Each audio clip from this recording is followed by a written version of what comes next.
Allison, Hi. welcome to DITL. Thanks. I'm so excited to be here. We're so excited. I'm so excited to have you. On DITL, we always start at the very beginning of your day. Okay. So tell me about your wake up routine. So weekday wake up routine starts at, I would say, around 6:40. I set my alarm for 6:40 every morning, and I probably snooze it twice. I'm not going to lie. And then 5-minute snooze or 10-minute snooze? 8-minute snooze. I don't know how it ended up on 8 minutes, but it did. And now I haven't shifted my snooze from, I feel like that's a good medium between 5 and 10. And then I always get up. I go brush my teeth, like do my own hygienic, whatever I need to do before I start harassing my children to wake up in the morning. And that is the hardest part of my day. I'm so jealous that you wake your children up. Yes, I've gotten to that point in my life where I have to wake them up for school every morning. I'm very lucky that I have help in the mornings. So I'm not like struggling with lunches, which are very difficult. I'm sure any mom, any dad, when I don't know if your kids are in preschool even yet, but like packing lunches, especially as they get older, they're picky. So sometimes, we'll be packing the lunch and Dylan will come down. He'll be like, I don't want that. Don't pack that for me. My son got to a point recently, he's turning 4, but he got to a point where he started to figure out who packed his lunch that day. He could tell based on what was in it. Yeah. And he was eating the lunches that my husband was packing. And not the ones you packed. And not the ones that I packed. I know. Sometimes it was even like the same or similar things. Yeah. So I know, the lunch pack is it's hard. a grind. It's really hard. What happens after drop off? It depends on the day. After drop off, I will come home. I work out a couple days a week. So I'll do a workout anywhere between 8:15 and 8:30 for about an hour. And then I, on the days that I don't have a trainer, I just like go straight into work when I get back. And I'm really like, I look at my schedule before I go to bed every night. My assistant, Emily, who's incredible, emails me. Even though I can look on my Outlook and what my schedule is, it's for whatever reason, my brain retains it better when I get it the night before in an email and I read through it in my email. I don't reference it the next day. I just am able to be like, okay, I need to be showered and dressed and ready by this time and out the door.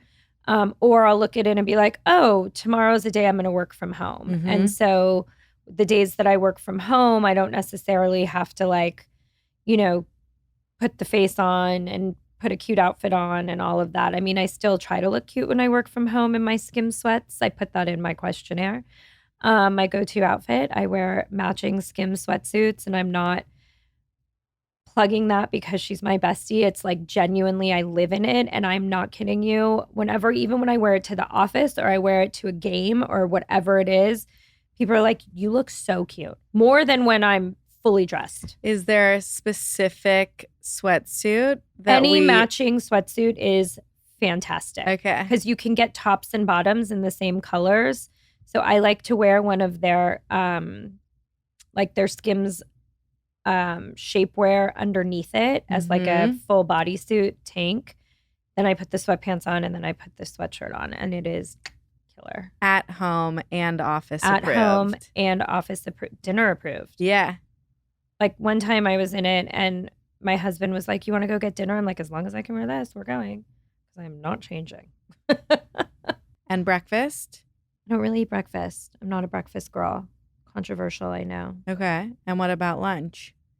Lunch, I'll either have lunch meetings during the week. If I don't have a lunch meeting and I'm at the office, I'll typically order a salad or something easy. My office is in Westwood, so I have a lot of options. I'm a big California Chicken Cafe girl. I'm obsessed with their salads. Same. So I'll do that quite frequently. If I'm home, I'll either eat what's home or make something, or I'll order a California Chicken Cafe salad. Their ranch is so good. I know. Everything is so good. I switch off between the Chinese chicken salad and the California chicken salad. Yes. With the pasta. really good. Yeah. I know. It's delicious. It's delicious. And then what about when you're going out for lunch? Where are your go-tos? I'm a big Beverly Hills Hotel Polo Lounge girl, which I know sounds bad, but it's my hood. It's like my stomping ground. Yeah. I've grown up there, around in and around there. So I love a good power meeting at the Polo Lounge. I go to Toscana in Brentwood a lot, is a good go-to. There's our family deli, Neat Now's in Beverly Hills, that I love, a good old Jewish deli lunch. And then sometimes I'll do La Scala. I know those chopped salads. Everyone who comes here from the East Coast that I do a lunch meeting with, they'll be like, "Can we go to that place with the chopped salads?" I'm like, "Yes, we can. We'll go there." And then let's get into your workday. Okay. You are so busy. So You're busy. working across so many clients, so many brands, so many people. Correct. How big is your team today? So Blended Strategy Group, I think, is close to 30 people today. I know we shaved it down in 23 and then just tried to really streamline all the operations of the business and streamline how we were staffing our clients to kind of minimize how many people were on one client. I'm a big believer of less is more. So I'm trying to keep it under 30. And our team is awesome. I'm really proud of our team. We had a lot of change and shifts in 23, and coming into this year, I just feel really, really good. And the foundation of the senior leadership team is amazing, and they're all in sync. And it feels just like things are moving a little bit easier. And staying small keeps us nimble as well. So we're a pretty niche, nimble strategic marketing agency, and we have capabilities that really are span across what everyone or every brand needs when they're thinking about their marketing. So we do influencer celebrity marketing and procurement. We do PR and communications. We do social media strategy and content production, and we do paid media as well. So we are a one-stop shop strategic marketing agency. And so whenever we build our strategies, whenever we think about our clients, we're thinking about it from that macro 360 level. And just, we're able to execute that as well beyond just build the strategy, because we have all of the in-house components to do it. Mm-hmm. And because of that, I'd imagine that a lot of your day is spent on creative. Yeah, I think that one of the things I've really learned about myself is that I'm like, if you were to cut me in half, I'm half creative and I'm half business. So I kind of have both of those bends, right? And what I do takes those bends, because I have to figure out how to help my clients make money for all intents and purposes, or sell product, or, promote themselves, which inevitably will make money. So you've got to be creative. You have to have a creative side. I also think that I have my finger on the pulse quite a bit on what people tend to gravitate towards that move the needle, and what types of things are happening. I'm always thinking and looking and watching what everyone else is doing and pulling from those things. And making sure that my clients are thinking about those things too, because you want to be part of the conversation. So you can't completely ignore what everyone's doing. I mean, social media, people are jumping on trends all day long, which is what is garnering them a lot of, views or likes or whatever you want to call them. And so I'm thinking and I'm looking and I'm experiencing, and then I'm taking all of that and I'm bringing that to the work that we do at Blended. And where are you looking? Like, what are you reading every day? Obviously there's a ton of social platforms, but like what are you reading, seeing, doing? Yeah, I think, I'm quite focused on pop culture news, just culture news in general. So, I'm on Instagram a lot. That's my demographic. I'm on there looking at things, conversations. I'm not proud of it, but I'm a junkie for Daily Mail. Same. I I think everyone I'm a is. junkie for Daily Mail because I think the way that they look, their news is ridiculous. I'm not going to lie. It's fucking insane. But at the same time, what I'll do is if I see a headline on Daily Mail, I'll then go to a trusted news source, whether it's, it used to be New York Times, but not so much, or a Wall Street Journal, or, any of it. Like I'll just go to whatever I think the trusted news source is at the time around that specific headline. And then I'll do my proper research, or I'll just call my husband and be like, what's going on? And are you checking Daily Mail? Like, where does it fall into your routine in terms of my favorite thing to do is if I'm slammed for hours, I'm like, I just need a 5-minute break. It weirdly calms me down.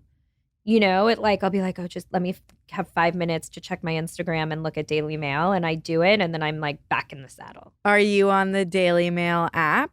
Or, No. I use the app. I don't have the app. Okay. It's good. Yeah. Are you on your computer during the day? Yes. Or yes. A lot. And do like writing emails, responding to emails, or more so like Zooms, the reading? Emails. I keep my text message on my computer. I could never keep up with my text messages if they weren't on my computer. I find that now, there's so many forms of communication. Like I can't go on Slack because then it's just another thing I have to look at and make sure I'm answering because I want to be efficient. I don't ever want to be the bottleneck. So my team has they know like if they put an important email in my inbox and I haven't replied for a couple hours, they'll text me and they'll be like, hey, just want you to know I put that strategy or I put that term sheet or, flagging there's this email in your inbox for you.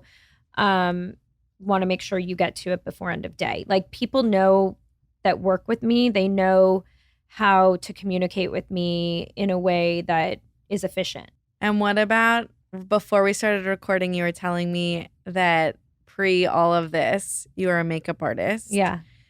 What's in like your morning routine and your nighttime routine in terms of products? Okay. So you want me to start with morning or night? Let's do your morning routine. Okay. So my morning routine is that I always wash my face in the shower I use Dr. Lancer's scrub. I love it. The consistency of it is amazing.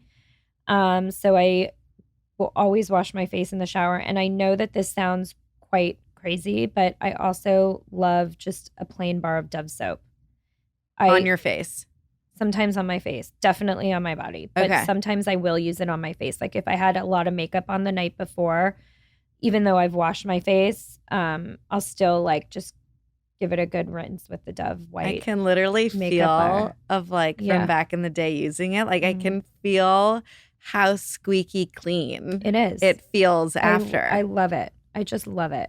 And what about your nighttime routine? Are you taking your makeup off at the end of the day? I would say 80% of the time. I appreciate the honesty. Yeah. Sometimes I'm just too fucking tired. I'm not going to lie. And I'm going to be like, whatever. I'm brushing my teeth and I'm getting in bed and I'm going to do a great wash in the morning. When I get my makeup done and I sit in that chair and have that glam on, sometimes I just take off the face makeup and save the eye for the next day. And then I'll reapply a face the next day. And any tips to preserve the eye overnight? I mean, not really. Just lay like this. Yeah, not really. I mean, I think it's a testament to the makeup artist. Yeah. Is how good that eye makeup stays on. So, but my nighttime, I'm so tired by the night. Sometimes if I smoke a really fat joint, I will like have masks on and I'll have like masks on and I'll get my frozen rollers out. But what time is Fun Allison coming out? She peaks at 6.